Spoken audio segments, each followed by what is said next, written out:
सबसे पहले जो चार्टर एक्ट आया था 1813 का, उसमें पहले बात की गई थी कि जो इंग्लिश लैंग्वेज है उसको इंट्रोड्यूस किया जाएगा अ, मतलब एजुकेशन सिस्टम में, जो इंडिया का एजुकेशन सिस्टम है उसमें। क्योंकि जो इंडिया का एजुकेशन सिस्टम है वो बेसिकली किस पे चल रहा था, हिंदी लैंग्वेज या फिर संस्कृत लैंग्वेज, इन दोनों लैंग्वेज पे चल रहा था।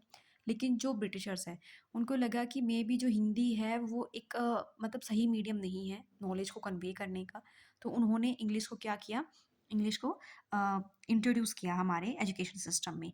लेकिन जो 1823 में एक कमेटी बनी उसके तहत ये मतलब एक रिजल्ट निकाला गया कि भाई जो इंग्लिश एजुकेशन हम इंट्रोड्यूस करेंगे इंडिया में, लेकिन उसके लिए हमारे पास मतलब जो प्रॉपर तरीके से कुछ इन्वेस्ट भी करना होगा, मतलब कुछ पैसे भी लगाने होंगे तब जाके कुछ होएगा। तो इन्होंने कहा कि जो 1 लाख एवरी ईयर, मतलब हर साल 1 लाख रुपए जो एजुकेशन के लिए, इंग्लिश एजुकेशन के लिए दिए जाएंगे। और ये बात कब कही गई, जो ये जनरल कमेटी हुई थी तब, जो 1823 में। तो थर्ड ऑप्शन है ओरिएंटलिस्ट एंड एंजलिस्ट कंट्रोवर्सी। ये क्या था कि कुछ लोग चाहते थे, मतलब इसमें जैसे वो होता है ना कि दो टीमों में बंटवारा हो जाना किसी चीज़ का, कि किसी ने कहा कि भाई इंग्लिश एजुकेशन अगर हम इंट्रोड्यूस करें तो वो ज़्यादा फ़ायदेमंद है इंडियंस के लिए, या फिर अगर हम जो जैसे लैंग्वेज चलती आ रही है, या ये वो हिंदी है या फिर वो संस्कृत है, तो उसको कंटिन्यू किया जाए। तो मतलब ये दो ग्रुप में बट गया था। ओरिएंटलिस्ट चाहते थे, जैसे कि देखो इसमें सबसे पहले इसमें दिया भी गया है कि इसमें 2 ग्रुप थे, जैसे ओरिएंटलिस्ट और एंजलिस्ट। को जो कंट्रोवर्सी थी वो क्या थी कि वो नेचर कैसा होगा एजुकेशन का। तो सबसे पहले जो ये थे एच.टी. प्रिंसेप और डॉक्टर एच.एच. जो विल्सन थे, उन्होंने कहा कि ओरिएंटलिस्ट एजुकेशन चाहिए। और जो एंजलिस्ट थे वो कौन-कौन थे? जो चार्ल्स ट्रैवलिन, या फिर मतलब जो जिन्होंने कहा कि हमें क्या करना चाहिए, वेस्टर्न एजुकेशन को इम्पार्ट करने के लिए हमें इंग्लिश लैंग्वेज का यूज़ करना होगा। तो जो ओरिएंटलिस्ट थे वो, उन्हें लगता था कि भई ज़रूरी नहीं है कि जो अगर इंग्लिश लैंग्वेज है वो तभी, मतलब जो वेस्टर्न एजुकेशन है तभी हम इंडियंस को मिल पाएगी। लेकिन जो ये थे, जो एंजलिस्ट थे, वो कहते थे कि भई इंग्लिश लैंग्वेज तो बहुत ज़रूरी है, तो इसके बिना जो वेस्टर्न एजुकेशन है उसका कोई फ़ायदा ही नहीं होएगा। देन है फिफ्थ क्वेश्चन।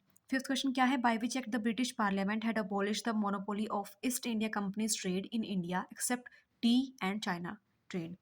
तो इसे पूछा गया है कि देखो, पहले जो ब्रिटिश ईस्ट इंडिया, मतलब जो ईस्ट इंडिया कंपनी थी, उसके वो पहले, सबसे पहले अगर हमारे भारत में आई थी तो वो सिर्फ और सिर्फ व्यापार करने के तरीके से आई थी, मतलब उसको सिर्फ ट्रेड करना था, बिज़नेस करना था।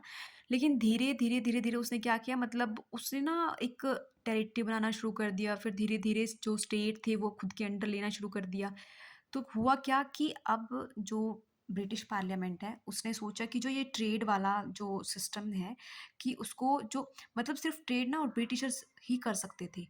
तो उन्होंने क्या किया, ब्रिटिश पार्लियामेंट ने जो सारा का सारा ट्रेड था वो अबॉलिश कर दिया। जो ईस्ट इंडिया कंपनी की जो मोनोपोली थी, मतलब सिर्फ एक ही कंपनी भारत के साथ व्यापार कर सकती थी।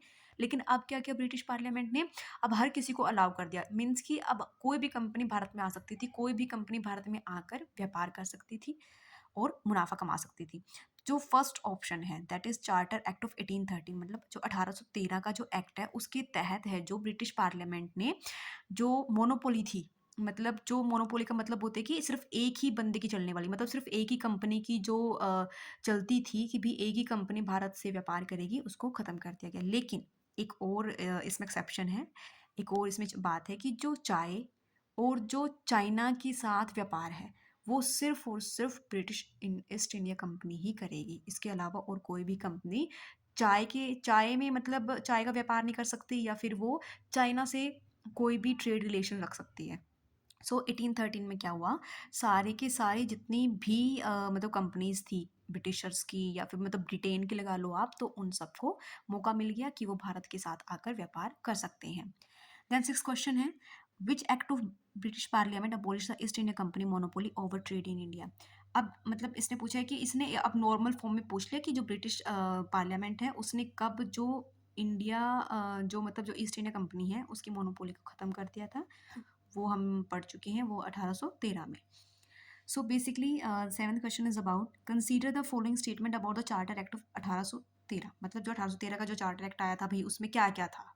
तो सबसे पहले है, it ended the trade monopoly of the east India company in India except for trade in T and trade with China. जैसे बोला कि देखो हम पहले पढ़ चुके हैं कि जो 1813 का जो एक्ट आया था उसमें कहा गया था कि जो ईस्ट इंडिया कंपनी की जो मोनोपोली है उसको ख़त्म कर दिया जाएगा, बस उनके पास क्या क्या रह जाएगा, जो चाय का जो व्यापार है और साथ में जो चाइना के साथ जो व्यापार है वो रह जाएगा, और कोई मतलब उन दोनों में कोई भी व्यापार नहीं कर सकता सिवाय ईस्ट इंडिया कंपनी के। लेकिन और जितने भी मतलब जो भी कंपनीज हैं उन सबको अलाउ कर दिया गया, इन दो को छोड़कर। भाई इन दोनों में तो कोई भी इन्वेस्टमेंट नहीं कर सकता ईस्ट इंडिया कंपनी के अलावा। सो सेकेंड ऑप्शन है, it asserted the sovereignty of British crown over the Indian territories held by company. तो इसमें क्या कहा गया है कि जो भी ब्रिटिश क्राउन है, ब्रिटिश क्राउन ने अपनी सॉवरेंटी मतलब अपना पूरा अधिकार आधिपत्य कर लिया, जो भारतीय जो टेरिटरीज थी, जो क्षेत्र थे भारतीय क्षेत्र, मतलब उन पर पूरी तरह से प्रभुत्व अपना जमा लिया किसने, ब्रिटिश क्राउन ने। और the revenue of India were now controlled by the British parliament, की अब जो रेवेन्यू है इंडिया का, जो राजस्व जो मतलब कर आता था, वो सारा का सारा कौन कंट्रोल करता था, ब्रिटिश पार्लियामेंट।